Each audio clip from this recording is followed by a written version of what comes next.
Birsa Munda jail के बड़ा बाबू मोहम्मद दानिश से ईडी की पूछताछ चल रही है। दानिश ईडी के समन पर एयरपोर्ट रोड स्थित जोनल ऑफिस पहुंचे।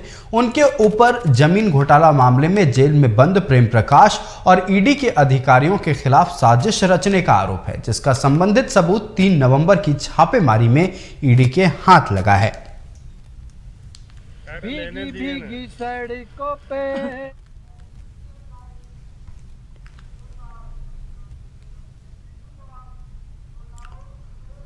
और इसी मसले पर चर्चा करने के लिए हमारे साथ हमारे सहयोगी राहुल लगातार बने हुए हैं। राहुल, कहानी की शुरुआत होती है 3 नवंबर से।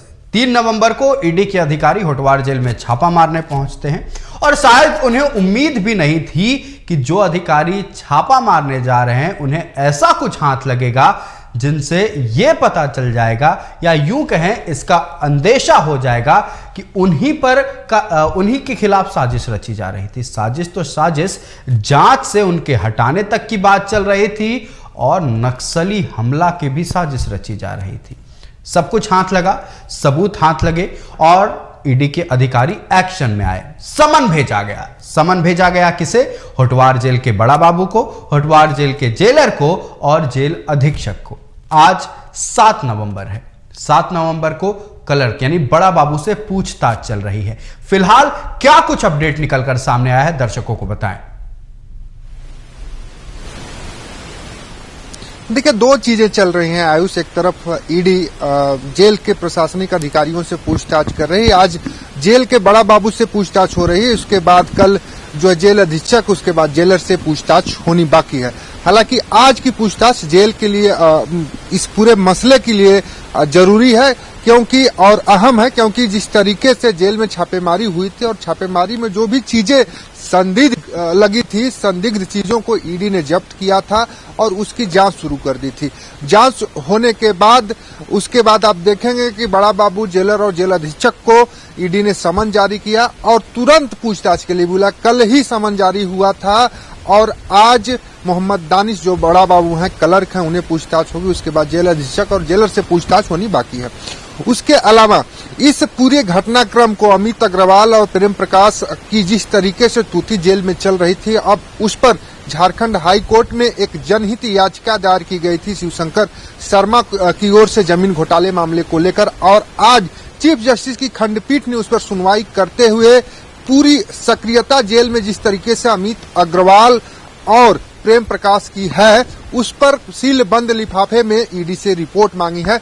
तो 2 चीजें चल रही। एक तरफ ईडी जांच कर रही है, जेल के अधिकारियों को बुलाकर पूछताछ कर रही है और आज अभी पूछताछ जेल के जो बड़ा बाबू हैं उनसे चल भी रही है। उसके अलावा जो है झारखंड हाई कोर्ट जेल में जो प्रतिक्रिया चल रही है, जो सक्रियता इन दोनों लोगों की चल रही है, अमित अग्रवाल और प्रेम प्रकाश की, उसके बारे में ईडी से जानकारी मांगी है कि जब ये छापेमारी करने गए थे और छापेमारी करके जब निकले तो इनके हाथ क्या कुछ लगा, क्या कुछ एविडेंस इनके हाथ लगा, जिसके आधार पर जांच आगे चल रही है। तो हाई कोर्ट भी सख्त रुख दिख रहा है जेल प्रशासन प्रबंधन के ऊपर और अब ईडी भी नकेल कसती दिखाई दे रही है जेल प्रबंधन के ऊपर। सवाल ये बनता है कि किस तरीके से जेल में फोन और वो जितने भी प्रतिबंधित सामान हैं जिससे आप आदमी जेल के अंदर सक्रिय हो सकता है, उन सारी चीजों को किस हाल में उपलब्ध कराया जा रहा था, किसके निर्देश पे उपलब्ध कराया जा रहा था, ईडी इसकी जांच कर रही है। और जहां तक की बात सामने आई थी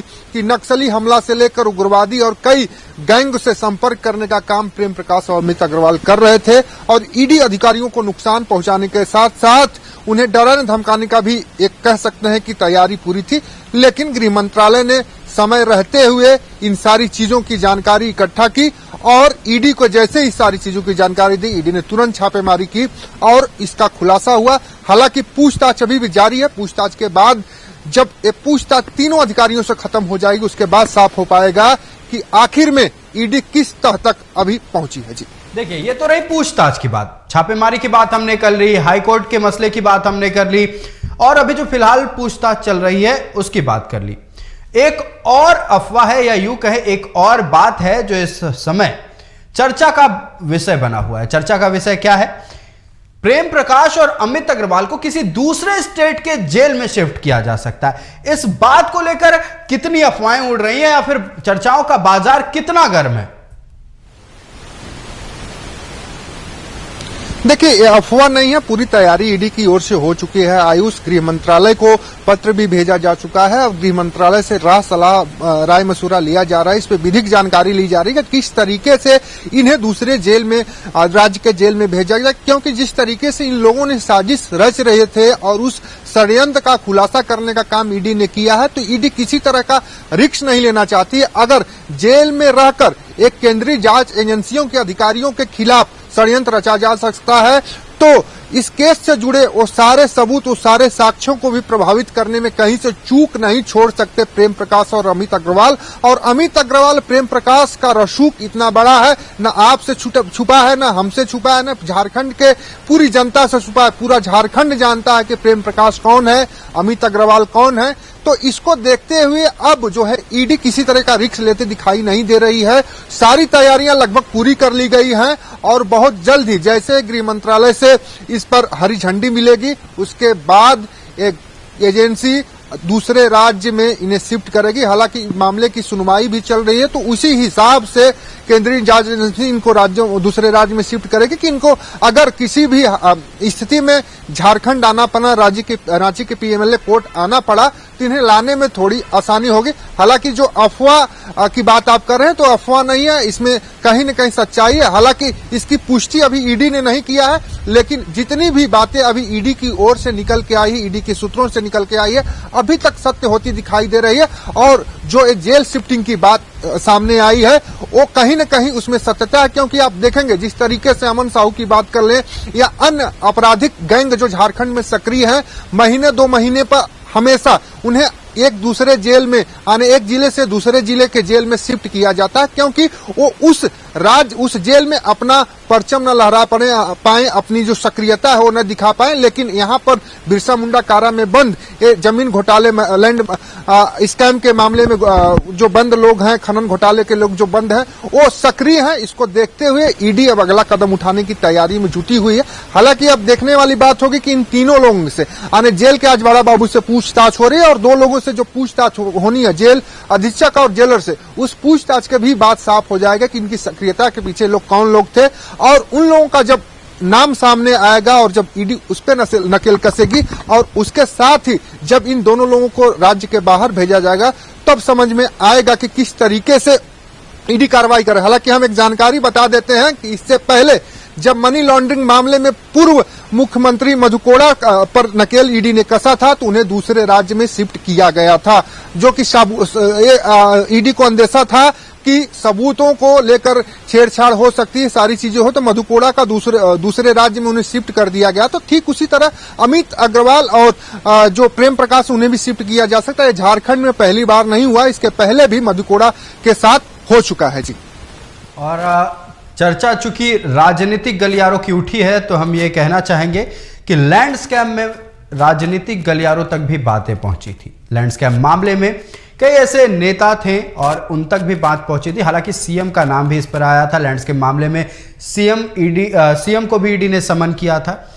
अब पूरा मामला चूंकि बढ़ चुका है, अब ईडी अधिकारियों पर हमला तक की बात पहुंच चुकी है, तो क्या इस पूरे मसले में किसी राजनीतिक एंगल को खंगाला जा रहा है? हाँ जी, बिल्कुल। जिस तरीके से प्रेम प्रकाश का सीएमओ में घर हुआ करता था, पूर्ववर्ती सरकार रही हो और वर्तमान सरकार है, दोनों सरकारों में इनका सिक्का बहुत बढ़िया से चलता था। और अमित अग्रवाल की हम बात करें तो कई ऐसे मौके आए हैं, बाबूलाल मरांडी या बीजेपी यूं कह ले कि अक्सर फोटो वायरल करती नजर आई है कि अमित अग्रवाल और सीएम के जो ताल्लुकात कैसे हैं, कैसे संबंध हैं। उसके अलावा जब कोलकाता में झारखंड हाईकोर्ट के अधिवक्ता राजीव कुमार के साथ कांड हुआ था, जब उनकी गिरफ्तारी हुई, तो मनी लॉन्ड्रिंग मामले में जब अमित अग्रवाल की गिरफ्तारी हुई, तो उस समय भी सरकार से जोड़कर इस पूरे मामले को देखा जा रहा था। हालांकि उस मामले में अमित अग्रवाल सुप्रीम कोर्ट से बेल पे हैं और राजीव कुमार भी सुप्रीम कोर्ट से उनको भी बेल मिली है और उसमें अभी जांच चल रही है, उसकी जो ट्रायल है केस का वो चल रहा है। लेकिन दूसरी तरफ आप देखेंगे, जहां तक आप राजनीतिक पहलू की बात कहे हैं, तो प्रेम प्रकाश और अमित अग्रवाल दोनों का रसूख इस सरकार में था। पिछली सरकार में भी प्रेम प्रकाश का रसूख था। शराब नीति तैयार करने में पूरा सहयोग और योगदान प्रेम प्रकाश ने दिया था। वर्तमान में भी जो शराब घोटाले की बात आ रही, इसमें प्रेम प्रकाश की संलिप्तता की बात सामने आई है। योगेंद्र तिवारी प्रेम प्रकाश के काफी खास हुआ करते थे। हालांकि इन सारी चीजों को हम एक तरफ कर दें तो जिस तरीके से प्रेम प्रकाश के घर जो पिछले साल अगस्त महीने में AK-47 दो बरामद हुए थे, वो सीएमओ के दोनों गार्ड्स थे। सीएमओ के दोनों गार्ड्स उनके घर में अपनी AK-47 रखे थे। उसके बाद जब जांच हुई, पता चला तो उन दोनों जो कर्मी थे, जो सुरक्षा कर्मी थे, उन्हें निलंबित कर दिया गया। जांच कार्रवाई आगे बढ़ाई गई और उसके बाद ही प्रेम प्रकाश की गिरफ्तारी हो गई। तो ये समझ सकते हैं कि सीएमओ हाउस में जो गार्ड तैनात है, उनके जो असलहे हैं उनके प्रेम प्रकाश के घर से बरामद होते हैं। उनका रसूख का इससे आप अंदाजा लगा सकते हैं। हालांकि अभी कुछ भी कह पाना थोड़ा जल्दीबाजी होगा, क्योंकि लैंड स्कैम मामला काफी बड़ा हो चुका है। एक IAS अधिकारी समेत कई बिजनेसमैन और प्रेम प्रकाश जो पावर ब्रोकर के नाम से झारखंड में प्रसिद्ध है, वो भी गिरफ्तार है। सीएम को समन जारी किया जा चुका है, लेकिन सीएम पूछताछ के लिए नहीं गए। तो ये सारी चीजों को हम देखेंगे तो राजनीतिक कनेक्शन इस पूरे मामले में है। हालांकि राजनीतिक कनेक्शन का खुलासा कब होगा, ईडी इस पे उत्पेदन कब करेगी, ये तो वक्त तय करेगा। जी राहुल, आपका हमारे साथ जुड़ने के लिए और तमाम बातचीत के लिए बहुत बहुत धन्यवाद। ये थे हमारे सहयोगी राहुल, जिन्होंने 3 नवंबर से लेकर जब से इस छापेमारी की शुरुआत हुई है और जब से ईडी के हाथ कई अहम सबूत लगे हैं, तमाम जानकारियों को आप तक पहुंचा रहे हैं। और जो जानकारियां निकलकर सामने आई वो चौंका देने वाली हैं, विचलित कर देने वाली हैं।